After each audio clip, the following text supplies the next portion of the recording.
విశాఖపట్నం ఉక్కు కర్మాగారంలో ఘోర దుర్ఘటన జరిగి 48 గంటలు గడిచిపోయాయి. ఇంతకుముందు మరణించిన యనమండుగురితో పాటు మరొకరు కూడా మరణించారు. గాయాలు పాలైన అనేక మంది హాస్పిటల్స్లో ఉన్నారు. నష్టపరిహారం కూడా ₹1 కోటి ఇవ్వాలి, అది న్యాయమని నేను కూడా భావిస్తున్నాను. మరణించిన వారికి ₹1 కోటి, గాయాలు పాలైన వారికి 50 లక్షలు ఇంతకుముందు ఎలా అయితే పాలిమర్స్లో ఇచ్చారో ఆ విధంగా ఇవ్వాలని అనేక రాజకీయ పార్టీలు డిమాండ్ చేస్తూ ఉన్నాయి. ఇది రాజకీయ పార్టీలకు సంబంధించినటువంటి అంశమే కాదు, ఒక ఘోరమైనటువంటి దుర్ఘటన. అందువల్ల ఒకవైపు నష్టపోయిన వారి కుటుంబాలకు న్యాయం చేయాలి, ₹1 కోటి చొప్పున ఇవ్వాలి, అలాగే గాయాల పాలైనటువంటి వాళ్ళకి మంచి వైద్య సదుపాయాలు అందించాలి. దీంతో పాటు మనం బ్రాడ్గా ఆలోచించాల్సిన విషయం కూడా ఒకటి ఉంది. విశాఖపట్నం ఉక్కు కర్మాగారం మీద నేను చేస్తున్నటువంటి ఒక డిమాండ్ ఏంటంటే, కేంద్ర ప్రభుత్వం ఒక శ్వేతపత్రాన్ని విడుదల చేయాలి. ఆ శ్వేతపత్రంలో, వైట్ పేపర్ అంటాం మనందరికీ తెలుసు, పూర్తి వివరాలు. ఆ శ్వేతపత్రంలో స్పష్టంగా విశాఖపట్నం ఉక్కు కర్మాగారం ప్రభుత్వ రంగంలోనే ఉండటానికి మీరు కట్టుబడి ఉన్నారా స్పష్టం చేయాల్సినటువంటి అవసరం ఉంది. ఎందుకంటే లాస్ట్ ఇయర్ కొంతకాలం క్రితం 11,400 కోట్లు ప్యాకేజీ ఇచ్చామని చెప్పేసి పెద్ద ఎత్తున చెప్తున్నారు, ముఖ్యంగా కూటమి నేతలు కానీ బీజేపీ నాయకులు కానీ వీళ్ళంతా కూడా.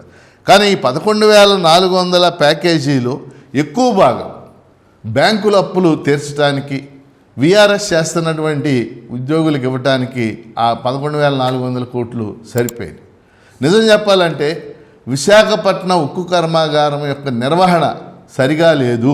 ఇది స్పష్టంగా మొత్తం మీడియా చెప్తున్నటువంటి విషయం. ఉదాహరణకి 15,000 మంది కాంట్రాక్ట్ కార్మికులు ఉండేవాళ్ళు, వాళ్ళని 7,500కి తగ్గించేశారు. పర్మనెంట్ కార్మికులకు కూడా అనేక మందికి వీఆర్ఎస్ ఇచ్చేశారు. అలాగే ఫ్యాక్టరీ నిర్వహణకు సంబంధించి కూడా అనేక యంత్రాలను ఎప్పటికప్పుడు క్లీన్ చేస్తూ ఉండాలి. మనం ఆయిలింగ్ చేయటం అంటాం, అంటే బాగు చేస్తూ ఉండాలి. కానీ అటువంటి పరిస్థితులు కూడా అక్కడ కనపడటం లేదు. ఉదాహరణకి ప్లాంట్లో జనరల్ మేనేజర్లు 50 మంది ఉండాలి, కానీ ఒక్కరు మాత్రమే ఉన్నారనేది మనకు మీడియాలో వస్తున్నటువంటి బొగట్ట. అలాగే యంత్ర పరికరాలు ఇవన్నీ కూడా నిర్వహణ సక్రమంగా లేదని కూడా మనకు తెలుస్తూ ఉంది. మరి ఈ సంఘటన జరిగిన తర్వాత 3 సభ్యులతో కమిటీ వేశారు, టెక్నికల్ ఎక్స్పర్ట్స్. వాళ్ళు ఫ్యాక్టరీకి వస్తారు, ఏదో నివేదిక ఇస్తారు, కొద్ది రోజులకు మనం మర్చిపోతాం. ఇలా కాకుండా కేంద్ర ప్రభుత్వం చాలా స్పష్టంగా ఒక శ్వేతపత్రాన్ని విడుదల చేసి దానిలో మేము విశాఖపట్నం ఉక్కు కర్మాగారం ప్రభుత్వ రంగంలోనే ఉండటానికి కట్టుబడి ఉన్నాం, అలాగే ఇప్పుడు ఎంతమంది కాంట్రాక్ట్ కార్మికులు పనిచేస్తున్నారు, ఎంతమంది పర్మనెంట్ కార్మికులు పనిచేస్తున్నారు, ఎన్ని పోస్టులు ఖాళీగా ఉన్నాయి, ఫ్యాక్టరీ నిర్వహణ ఏ విధంగా జరుగుతుంది, సిఎండి యొక్క పనితీరు సక్రమంగా ఉందా లేదా, ఈ విషయాలన్నిటి మీద ఒక శ్వేతపత్రం విడుదల చేయాలని కోరుతున్నాను. కూటమి పార్టీలు 3, అలాగే ప్రతిపక్ష నాయకుడు జగన్మోహన్ రెడ్డి కూడా తాత్కాలికమైనటువంటి అంశాలు, ఈ నష్టపోయిన కుటుంబాలకి వాళ్ళందరికీ కూడా బెనిఫిట్ ఇవ్వడంతో పాటు ప్రయోజనం కలిగించాలి, ఉద్యోగాలకు సంబంధించి ఇవన్నీ కూడా. వీటితో పాటు ఖచ్చితంగా స్పష్టంగా ఈ ఫ్యాక్టరీని నిలబెట్టడానికి మనం ఏం చేయాలి? నేను ఇంతకుముందు చేసిన వీడియోలో చెప్పాను, విశాఖపట్నం ఉక్కు కర్మాగారం అనేక పోరాటాల ద్వారా వచ్చింది.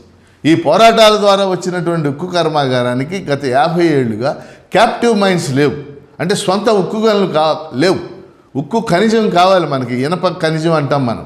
ఆ ఖనిజం అనేక ఉక్కు ఫ్యాక్టరీలకి సొంత గనులు ఉన్నాయి, కానీ అతి పెద్దదైన ఫ్యాక్టరీ విశాఖ ఉక్కు కర్మాగారానికి సొంత గనులు లేకపోవడం మనం చూస్తూ ఉన్నాం.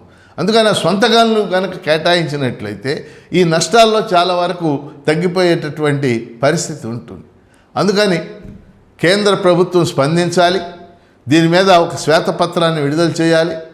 కూటమి పార్టీలు అలాగే జగన్మోహన్ రెడ్డి కూడా స్పందించి లాంగ్ రన్లో ఈ ఫ్యాక్టరీని నిలబెట్టుకోవడానికి ఏం చేయాలి అనేటటువంటి ఆలోచన చేస్తే ఈ ఆరోపణలు ప్రత్యారోపణలు వీటికంటే కూడా ఆ ఫ్యాక్టరీ ఎందుకంటే ఆంధ్రప్రదేశ్కి అది కీలకమైనటువంటి పరిశ్రమ, దాన్ని నిలబెట్టుకోవడానికి ప్రయత్నం చేయాలని చెప్పేసి నేను కేంద్రంలో ఉన్న పార్టీలను కానీ రాష్ట్రంలో అధికారంలో ఉన్న పార్టీలు కానీ ప్రతిపక్ష పార్టీలను కూడా నేను డిమాండ్ చేస్తూ ఉన్నాను.